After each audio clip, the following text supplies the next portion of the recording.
Hi everyone, welcome back to another video.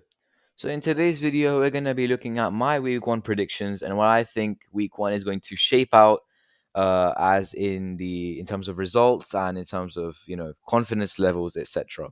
Um, Obviously, week one's going to be a really interesting week as teams start to figure out the meta, as they start to figure out strategies, and we are giving them that week before the tournament in order to work them out. But in case some teams don't catch on to it, then week one will be really interesting to see which teams come out on top in terms of that meta matchup.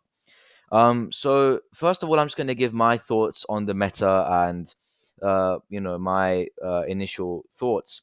So first of all, with the nerfs of Junker Queen, it means that it opens up a lot more opportunities for tanks that were sort of lying in that B tier side, but now have the chance to be an S tier or A tier tank. So, for example, I think that Sigma has a chance to rise in the meta now, especially with how strong he has been. Even though he's been map specific so far, I think that with the nerfs of Junker Queen, he could really start to rise. And especially with the nerfs to Overhealth, it means that Sigma, whilst he does sort of suffer from that, his kit is generally very well rounded, very sustainable for 5v5. And I think that he will play out really, really well in some of these more poke based comps. I think that Diva will also see a slight upswing in playtime because she obviously struggled in that Jungle Queen matchup, as well as with Reinhardt. Both of those heroes, whilst not fully sustainable for themselves, relied on that team sort of composition. And with the resurgence of Ana Lucio, I think that Diva could see a bit more playtime with those hypermobile comps, and Reinhardt as well. Maybe if Baptiste becomes a little bit more viable, then we could see a Bap Lucio meta come back again. As well, Zarya could also see a potential upswing in terms of playtime. Obviously, we saw in for example, stage one of the Overwatch League, how with Ana Lucio teams like to play the Zarya because of the Reaper Zarya strat. And I think that is also going to be quite viable considering what some sources have seen in Korean contenders and just in uh, professional scrims so far. So I think that that could also be quite a viable meta. In terms of the DPS meta, I think that while Soja and Genji will still be in quite a respectable position, some heroes will have the chance to become slightly more meta. I think that after this hero particularly suffered in the last meta, but now will start to come back. Tracer, I think, will start to see more playtime for sure, because with overhealth, with such a large amount of AOE healing in the last meta, she didn't get much impact because she doesn't have a constant high source of damage. But now with the reduction of the strength of overhealth, I think that we can see Tracer starting to be played more, and that will obviously favor those who are good hit scan players. So those are my meta thoughts. I think that this should be a very interesting start of the season because obviously we're not still playing in that Jotes era. We are past that era, and now we are starting to move into a more open and free meta again. So let's start off with our match one prediction for week one, and that will be Unity Astra versus Team Nexus. Now, as I said earlier, the meta is very, very open, so not a lot of my predictions are meta dependent. However, whilst I know that some players are very good on some heroes, and so I will be taking that into consideration. Team Nexus, I trust quite a lot. I know that they have high skilled players. Rishi is a demon on that tracer. He is going to wreck the competition with his general hit scan play. I think that the Genji is obviously a very open option with the Diva as well. If the Diva obviously starts to become more viable, if the Diva is not very viable, then obviously I could see a world where poke comps are played and there's snipers and everything with Widow, Sigma, Hanzo, etc. So, Rishi has that versatility, and I think he can take Team Nexus quite far. As well as that, I think that the tank line has a good chance. Me as a Sigma Roadhog and just general off tank player, I think I'm gonna have a good time in terms of Sigma becoming meta again, since I do play him a lot, and he is my second most played tank behind Roadhog.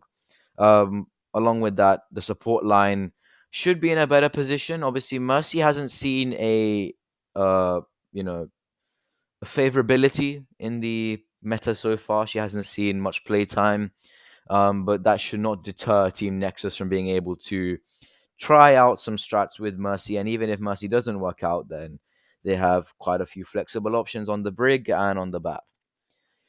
On the other hand, Unity Astra have had a rough start to the season so far, and not where they want it to be, and motivation will probably be quite low. But hopefully they can bounce back. I want to see a little bit of a bounce back. I do want to see a little bit of flair in the way they play, and I have full faith that while they will be able to push some teams this year, it won't be Team Nexus. So I predict a 3-1 win to Team Nexus in the opening match of the season. Match number 2 is Solitude versus Tatties. Now, as I've said before, I don't know much about Solitude. However, I have found some new information that Solitude are indeed going to be trying to merge some tier 2 and tier 3 players into their tier 1 squad, which is obviously allowed.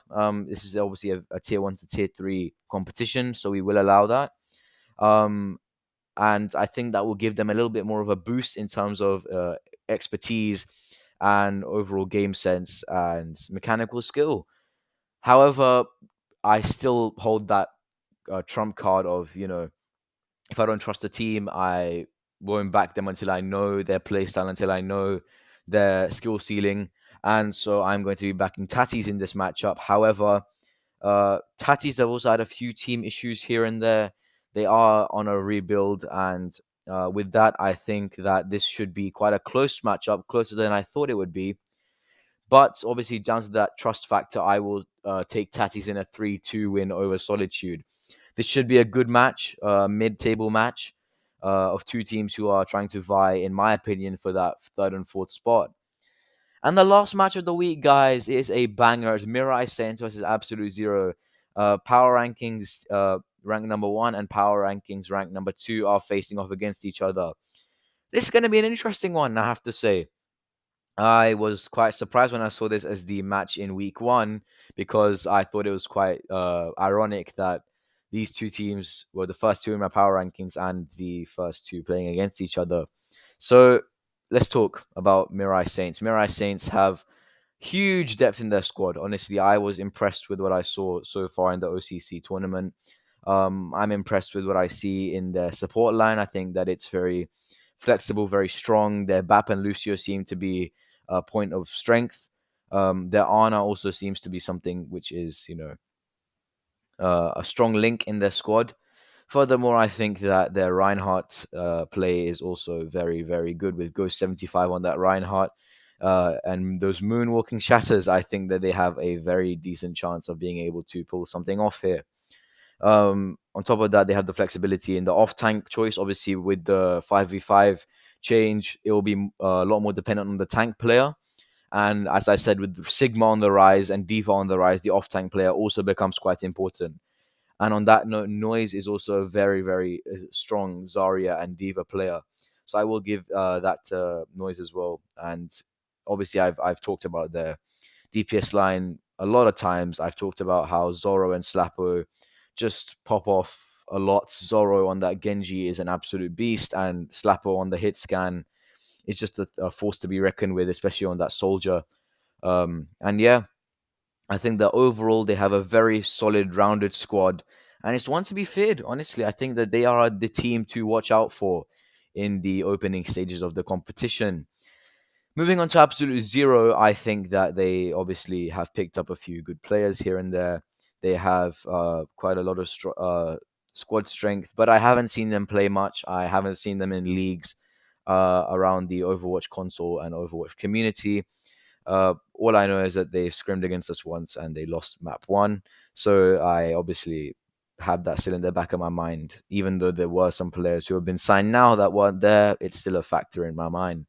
And even though Mirai Saints weren't able to clutch out that series against D9, I think that it's still a positive sign for them to be able to take it so far against good teams. And I think it'll be the same here. I don't see any draws happening here this time, but I do see Mirai Saints taking it out in a 3-2 series in a very, very hotly contested match for sure. So that is my week 1 predictions, guys. What do you guys think? Do you think that some matches will be closer than I put them? Or do you think that there'll be some upset potential in week 1? Let me know what you think in the comments section down below. Make sure you stay tuned and subscribe to the Overwatch Scrim Game Series channel to be notified when our VODs come out and when any community updates come out. Just a note for the captains: our captain conference call is happening today, so make sure you are there, you are attending, and we are able to discuss some of the concerns or issues or just general admin you guys may have. But with that, guys, I am signing out here today, and I'm going to see you guys in October.